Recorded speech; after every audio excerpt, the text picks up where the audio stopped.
ang message ko po ngayong umaga is the transforming power of His resurrection. Ang kapangyarihan ng pagkabuhay na magmuli na baguhin ang ating mga buhay. Baguhin ang ating mga buhay. Ang kanyang pagkabuhay na magmuli ay may daladalang pagbabagong buhay. Naniwala ko po.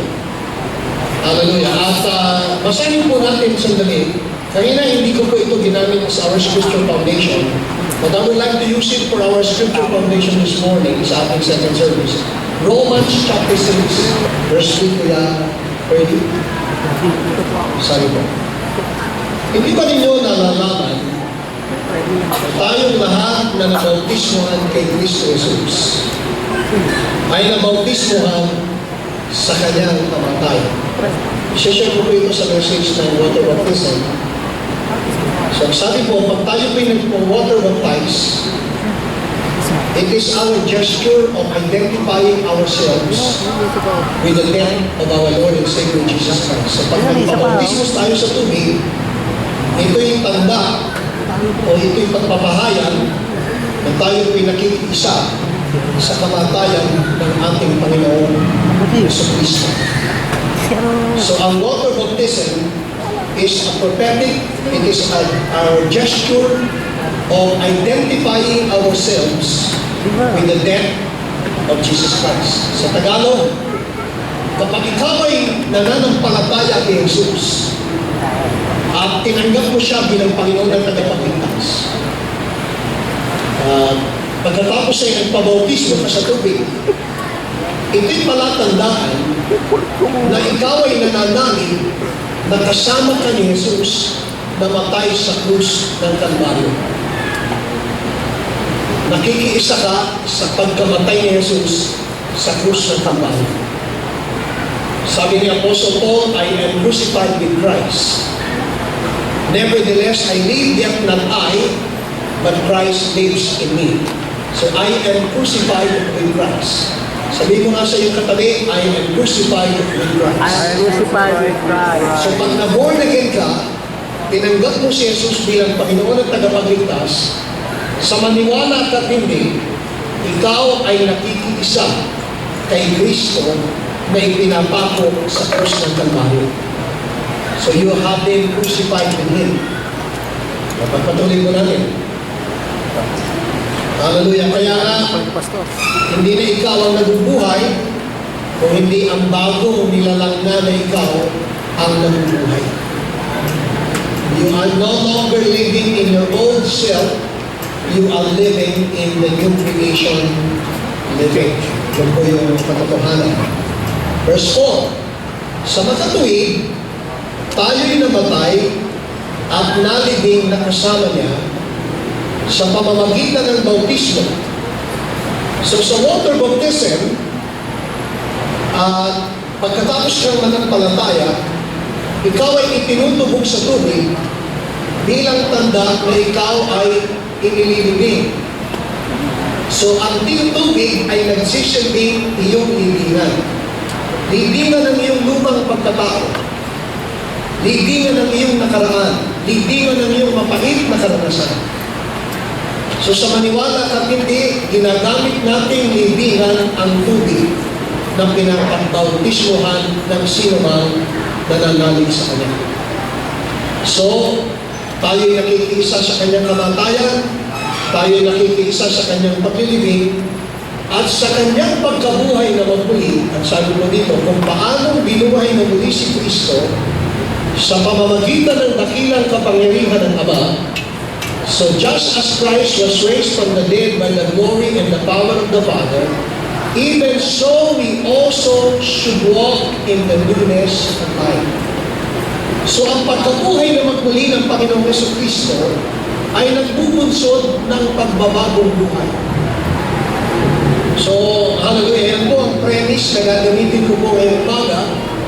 Ang pagkabuhay ni Jesucristo ay nagbibigay ng pagbabagong buhay sa mga sumasampalataya at nananalig sa Kanya. Now, noong isang linggo, pinag-usapan natin na si Kristo ay namatay sa krus ng Kalbaryo upang tayong lahat ay mapatawad sa ating mga kasalanan. Sabi sa Romans chapter 4:25, Jesus Christ was delivered, hallelujah, unto death for our sins and was raised to life for our justification. So, pinahayag ko po nung nakaraang linggo na napakahalaga ng kamatayan ni Jesus sa krus ng Kalbaryo. Hindi natin maitatanggi na kung walang kamatayan, walang pagkabuhay na magmuli. Without the cross, there is no resurrection. So the cross is very important because without the cross, hallelujah, there is no forgiveness for our sins. Sapagkat ang kamatayan ni Jesus ay nangyari upang ang mga kasalanan natin ay kanyang mabayaran. Without the shedding of the blood, there is no forgiveness for our sins. And the blood of Jesus Christ was shed at that cross as a gesture of His sacrificial offering of Himself exclusively for our sins.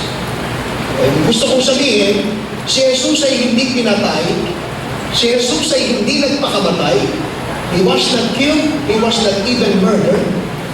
Jesus Christ offered Himself for our sins. Inialay niya ang kanyang sarili bilang isang handog na alay upang mapatawad at matubos tayo sa lahat ng ating mga kasalanan, past, present, and future sins. So I hope you will understand me clearly na ang krus ng Kalbaryo mahalaga sapagkat kung hindi sa krus, hindi mapapatawad at mababayaran ang ating mga kasalanan. But it never stops at the cross. Hindi po natatapos sa krus ng Kalbaryo. Sapagkat kung natapos sa krus ng Kalbaryo, siya inilibing at hindi siya nabuhay na magmuli, walang katuturan ang kanyang pinaghirapan sa krus ng Kalbaryo. Maraming gumawa niyan. Maraming gumawa niyan na nag-alay ng kanilang buhay alang-alang sa reliyon. Si Muhammad, nag-alay ng kanyang buhay na matay, inilibing, pero patay pa rin. Si Manalo ng Iglesia ni Cristo na matay, nilibing, pero hanggang ngayon ay patay pa rin, nakapunto pa rin. Si Buddha ng Buddhism, namatay, nilibing, pero hindi nabuhay na magmuli. Si Smith ng Mormonism, namatay, nilibing, pero nanatiling patay. Ako, so, hallelujah, iba pang mga founder ng religion, for that matter, namatay, nilibing, pero nanatiling patay. Walang katuturan ang kamatayan kung hindi nabubuhay na magmuli. Samantalang si Jesus, sabi nga natin ay halos siyang nagpasimula ng Christianity, namatay, inilibing, pero nabuhay na magmuli. At ang sabi ni Apostle Paul, kung ang pananampalataya mo ay nasa isang pinuno na namatay at hindi nabuhay, walang kasaysayan ng iyong pananampalataya. Pero kung ang pananampalataya mo nasa pinunong nabuhay, namatay at inilibing, pero nabuhay na magmuli, yan ang tunay na pananampalataya. Kaya ang pananampalataya natin kay Kristo na matay, inilibing at nabuhay na magmuli ay hindi nawawalan ng kasaysayan. Sapagkat ang ating pinananampalatayanan ay hindi patay, siya po'y buhay. Can I hear an amen? Amen.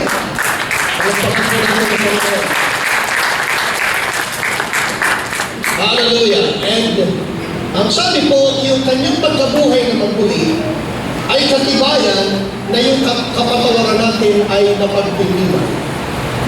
So we have been made the righteousness of God because of His resurrection. We are forgiven by His death, but we have been made the righteousness of God by His resurrection. So the full gospel message of the Bible is His death, His burial, and His resurrection. Yan ang kompletong mabuting balita. Hindi mo tatapusin sa kamatayan sa krus at pagkalibing. Ang mabuting balita ay nakukumpleto sa pagkamatay, pagkalibing, at pagkabuhay ng muli. And I would like to prove that. Sa 1 Corinthians chapter 15, hallelujah, tignan po natin ang pangangaral at ang mensahe ni Apostol Pablo. Sabi niya, "Moreover, brethren, I declare to you the gospel which I preached unto you." Now, the gospel is the good news. Mabuting balita. Sabi ni Apostol Pablo, mga kapatid, aking ipinapahayag sa inyo ang mabuting balita na aking ipinapangaral, na siya ko rin tinanggap na ating pinatayuan at siyang ating saligan ng ating pananampalataya. Ngayon ipinapaalala ko sa inyo, mga kapatid, ang mabuting balita na ipinapangaral ko sa inyo. Yan ang mabuting balita na inyong tinanggap at naging saligan ng inyong pananampalataya. Verse 2, sa pamamagitan ng mabuting balita, naliligtas kayo kung matatag kayong nananangan sa salitang ipinangaral ko sa inyo. So may pasubali.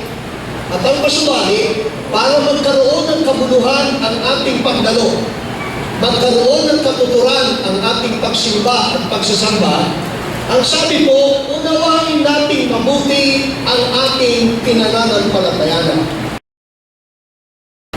Unawain natin mabuti ang ating napapakinggan. Upang wag mawala ng kabuluhan ang ating pananampalataya. Sabi niya, ulitin ko po.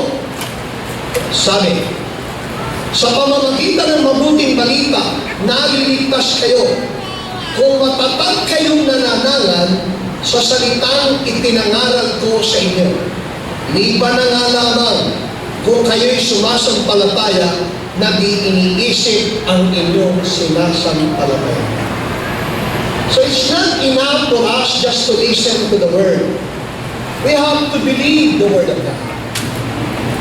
As long as we listen, we have to believe it. As much as we listen, we have to receive it. Sabi ko, maliban, iniisip ninyo ang inyong sinasampalataya. So napakahalaga that we listen, then the moment we listen, we analyze, then we receive, then we believe. We believe and we receive. And then with that, hallelujah, the Word of God mixed with faith is very beneficial. Ang salita ng Diyos, kalakip ng ating paniniwala, ay kapakita-kinata. Verse 3. Sabi sa verse 3, "For I delivered to you first of all that which also I received." Sabi niya, sapagkat ibinibigay ko sa inyo itong pinakamahalagang aral. Sabihin niyo nga, pinakamahalagang aral. Na tinanggap ko rin, sabi ni Apostol Pablo.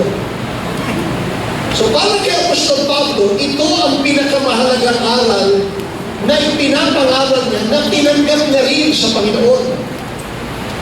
So it's a first-hand revelation from the Holy Spirit. Yun ang sinishare niya. Hindi siya nag-share ng original message niya. What he shared is from the Holy Spirit, the original, hallelujah, messenger of the Word of God is the Holy Spirit. So, i-deliver lang ni Apostol Pablo yan, pero tinatanggap lang niya yan sa Holy Spirit. Tinatanggap lang niya yan sa Panginoon. So, ang original, ang Panginoon. Ang original, ang Holy Spirit. Ang original ay ang salita ng Diyos. Ako, wala akong original eh. Lahat ng ipinapangaral ko, it's coming from the Scripture, coming from the Word of God, revealed by the Holy Spirit. Revealed by a revelation from the Holy Spirit. Wala namang original eh. Maliban sa Panginoon, sa Espiritu na nagtuturo sa atin. Pag tinanggap mo yung salita, nagiging revelation, nagiging rema, nagiging buhay sa iyo, nagiging revelation yan. At para sa iyo, tinanggap mo yan. Tapos pag binabahagi mo sa iba, yung tinanggap mo rin, binabahagi mo rin sa iba. So, it's a cycle. Ganyan ang nangyari kay Apostle Paul. Pero para kay Apostol Pablo, ito ang pinakamahalagang aral na itinuturo niya. Amongst many important revelations, Ang sabi niya, ito ang pinakamahalagang aral na itinuturo ko, na ipinapangaral ko na tinanggap ko rin. Na pag-usapan natin yung pinakamahalagang aral na natutunan ni Pablo. Sabi niya, ito ang pinakamahalagang aral na tinatanggap ko rin, na si Kristo ay namatay para sa ating mga kasalanan. So anong pinakamahalagang aral? Si Kristo ay namatay dahil sa ating mga kasalanan. Pag nakakita kayo ng Christ died for our sins, Christ died for it's a sacrificial offering. Hallelujah. Mahalaga ito na maintindihan natin, hindi siya pinatay, hindi siya nagpakamatay. Siya po ay nag-alay at naghandog ng kusang loob na pagsasakripisyo handog alang-alang sa mga kasalanan natin. Nalalaman niyang hindi ko kayang bayaran ang iyong utang. Hindi ko kayang tubusin ang iyong sarili. At walang sino man ang maaaring makapagligtas ng kanyang sarili. At dahil dito naghandog si Jesus ng kanyang sarili. Minsan, ang tinuturo kasi pinatay, he was murdered, he was killed. Hallelujah. Ang sabi naman ng iba, nagpakamatay siya, pero ang totoo, nag-alay siya ng kanyang buhay. It's a different thing to say that he offered himself willingly as a sacrifice. Because in willingness to sacrifice himself requires love. It demands love. Ang isang kusang loob na paghahandog alang-alang sa iba ay pag-ibig. Kung siya'y pinilit, hindi yan pag-ibig. Kung siya'y pinatay, hindi yan pag-ibig. Kung siya'y nagpakamatay, hindi rin yan pag-ibig. Pero kung siya'y nag-alay at naghandog ng kanyang sarili, yan ay sukat ng kanyang pagmamahal sa mga taong minamahal niya kahit makasalanan. Kasama ka doon. Kaya ang krus ng Kalbaryo ay tanda ng kanyang pagmamahal sa ating lahat. Christ has demonstrated His love towards us in that while we were still sinners, He died for us. So the cross is a demonstration of His great love for all of us. Kaya ini-emphasize ko, hindi ito nakikita ng marami na ituturo mo lang siya'y pinatay, ituturo mo lang siya'y nagpakamatay. Walang involved, hindi kasama yung element of love eh. Pero kung ito'y kusang loob, nag-alay siya ng kanyang sarili sa kabila ng alam niyang napakasakit ng kanyang sasakitin. Dahil sa pag-ibig niya sa iyo, pag-ibig niya sa akin, hindi niya inalintana ang magpakasakit at magpakahirap sa krus para lang ipadama sa iyo na mahal ka ng ating Panginoon. Maniwala kayo, ang krus ng Kalbaryo ay palatandaan ng kanyang dakilang pag-ibig sa iyo at sa akin na punong-puno ng kasalanan. It is a demonstration of His great love for me and for all of us. Romans chapter 5, verse 8 and verse 12, He demonstrated His love towards us that He died for all of us. Sabi mo nga sa iyong katabi, dahil sa mahal ka ng Panginoong Jesus, hindi siya pinatay, hindi siya nagpakamatay, siya'y kusang loob na nag-alay ng kanyang buhay para sa iyo, para sa ating buhay. Kaya yun, amen.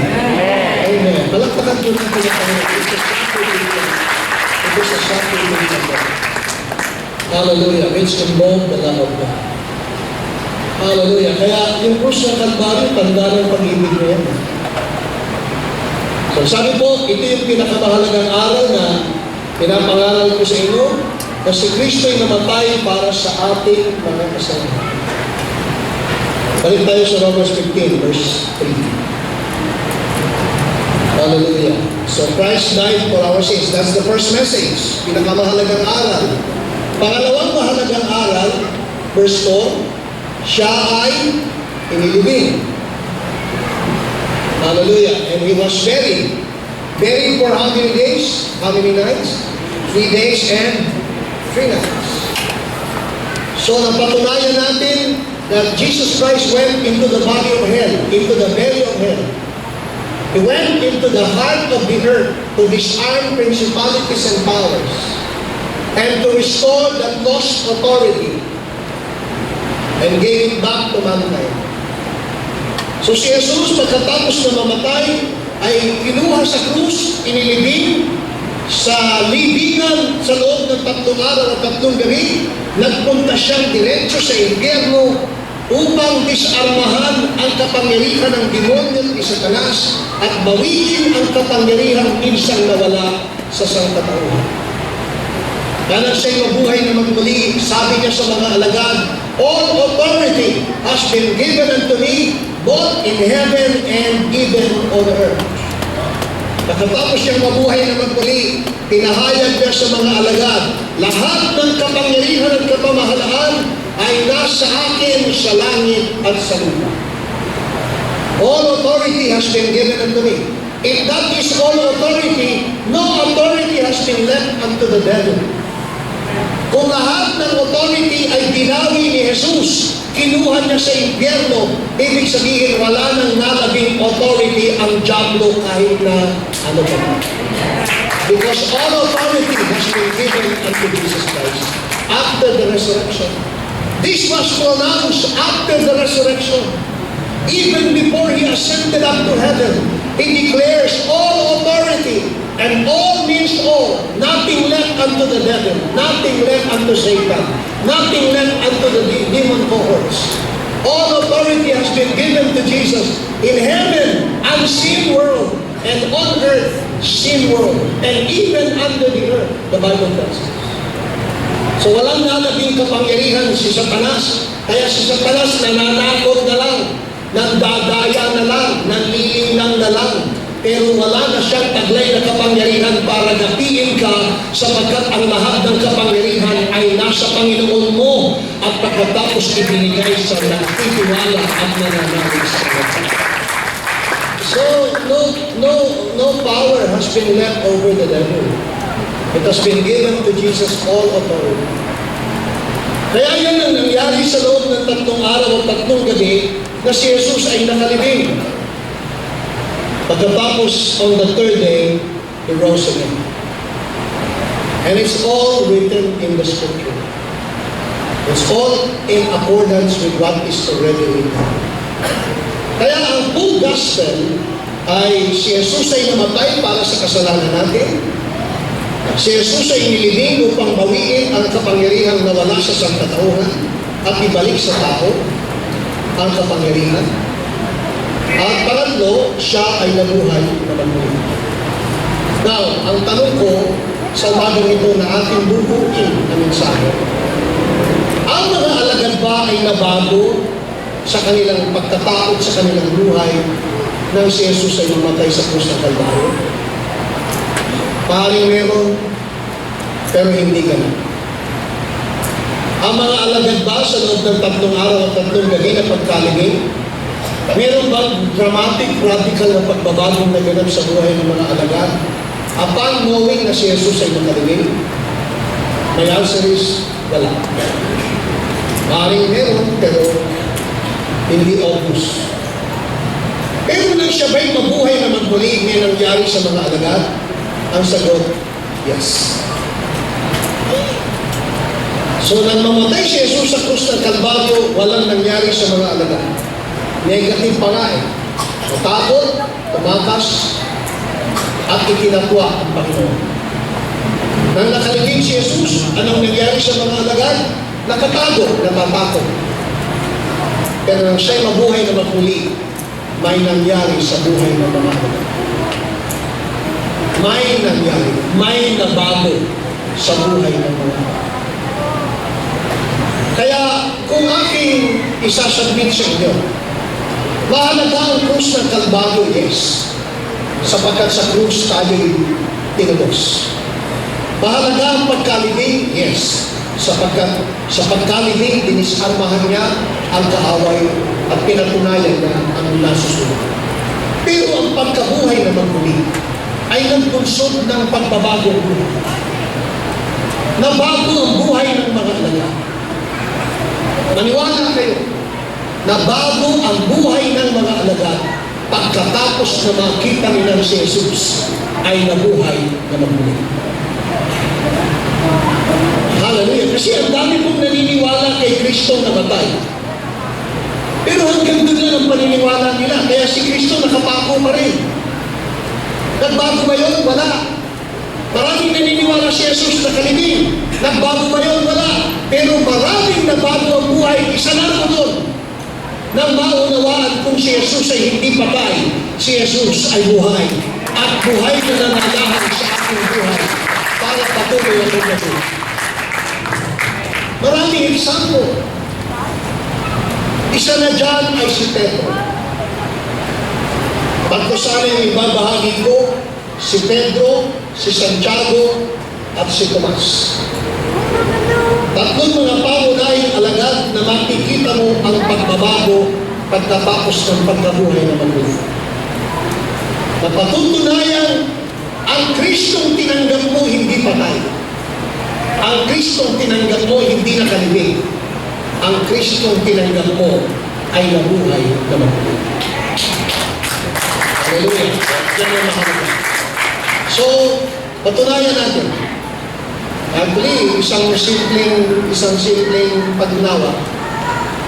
Si Santiago, si James, yung half-brother ni Jesus. Hanggang si Jesus ay hindi nabubuhay na magbuli. Si Santiago hindi naniniwala na ang kapatid niyang si Jesus ay tagapagligtas. Simple illustration. Palibasa si Santiago na may akda ng Book of James ng Bible. Si James hindi yung half-brother ni Jesus, hindi siya yung disciples. May dalawang James kasi ng disciples si Jesus. James son of Zebedee and James son of Alphaeus. Yung James na binabanggit na may akda ng Book of James, yun ay kapatid ni Jesus sa kanyang nanay. Half-brother ni Jesus dahil yun ay anak ni Maria at ni Jose. Half-brother. Hallelujah. Si Jesus naman, pinanganak lang ni Maria pero hindi naman siya anak ni Jose. Alam natin yun, di ba? Alam niyo ba yun? Si Jesus ay pinanganak ni Maria pero hindi siya anak ni Jose. Kaya wala siyang kaugnayan sa pagkatao ni Jose at sa pagkatao ni Maria. Sapagkat siya ay, hallelujah, iniliwal sa kapangyarihan ng Espiritu ng Diyos. He was immaculate. Kaya siya lang ang immaculate conception. Isa lang ang immaculada conception. Si Jesus po yun. Amen? Siya lang ang immaculada conception. Yung ibang immaculada conception, hindi po yung totoo. Isa lang ang immaculada conception, ang Panginoong Jesus. Anong ibig sabihin ng immaculada conception? Ipinaglihi sa kapangyarihan ng Espiritu Santo. Yun po yung immaculada conception. Immaculately conceived. Immaculately conceived. Immaculada conception. Conception is conceived.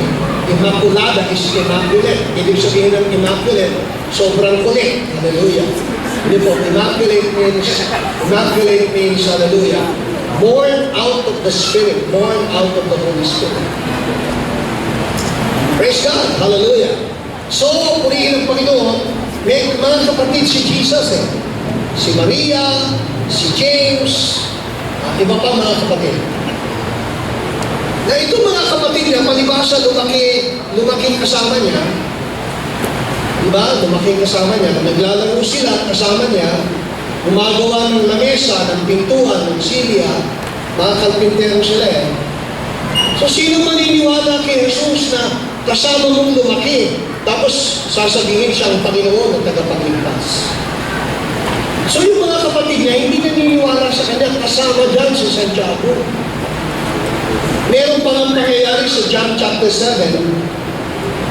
Nang sabi nila Santiago kay Jesus, wag ka sa bahay gumawa ng himala. Bino ng mga kapatid ni Jesus, sabi niya, doon ka gumawa ng himala sa publiko para makita ng mga alagad mo, ng mga tagasunod mo, na ikaw ay gumagawa ng himala. Huwag dito sa loob ng bahay natin. Lumabas ka, doon sa publiko ipakita yung paggawa mo ng himala.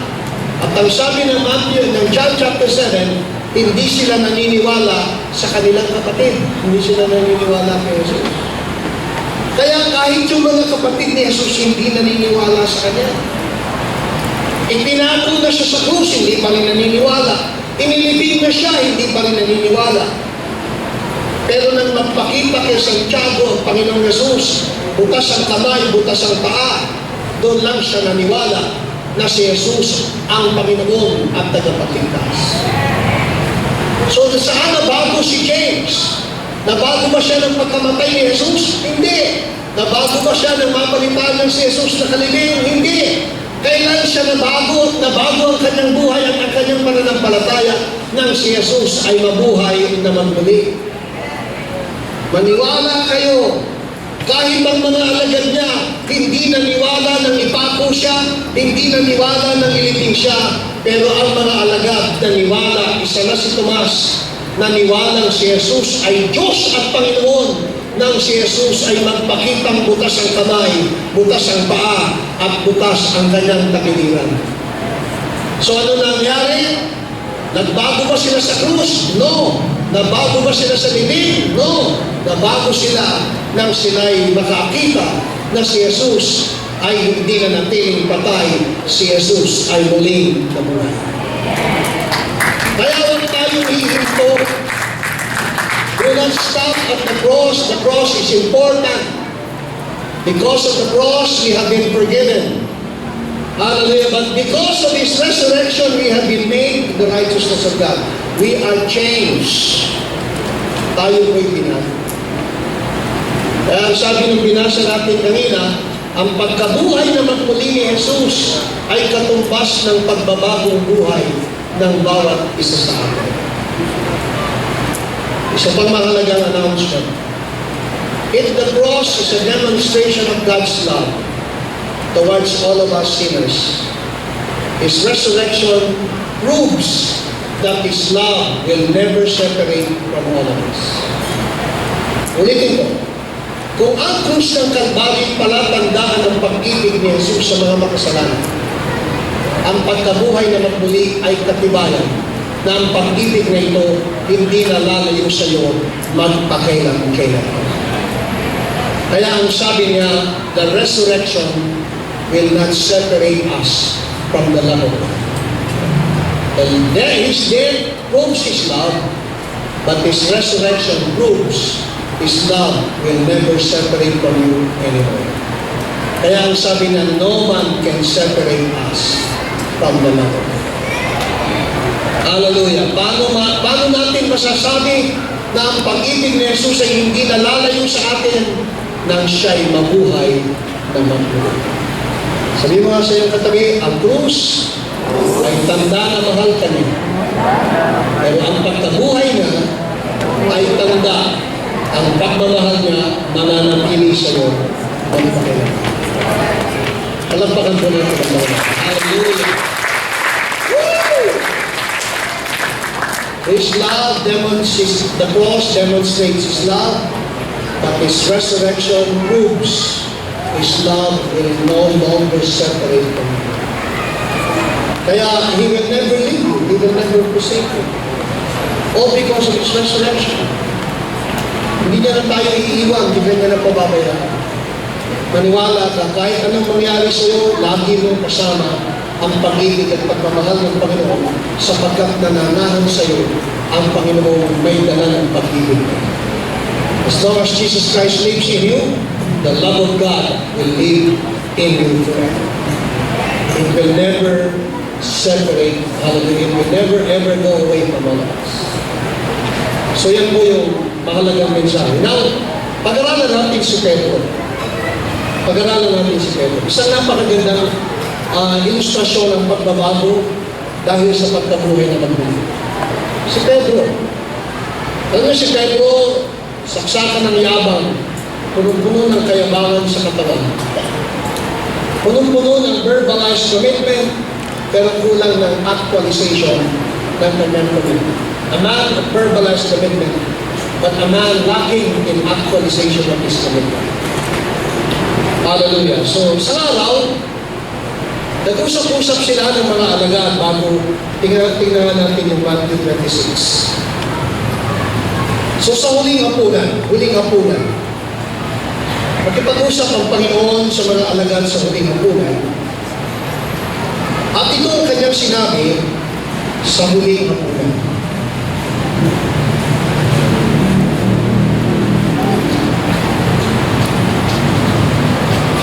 Amen. Tingnan nga natin, sabi ko. Sinabi ni Jesus sa mga alagad, 12 sila sa mga alagad.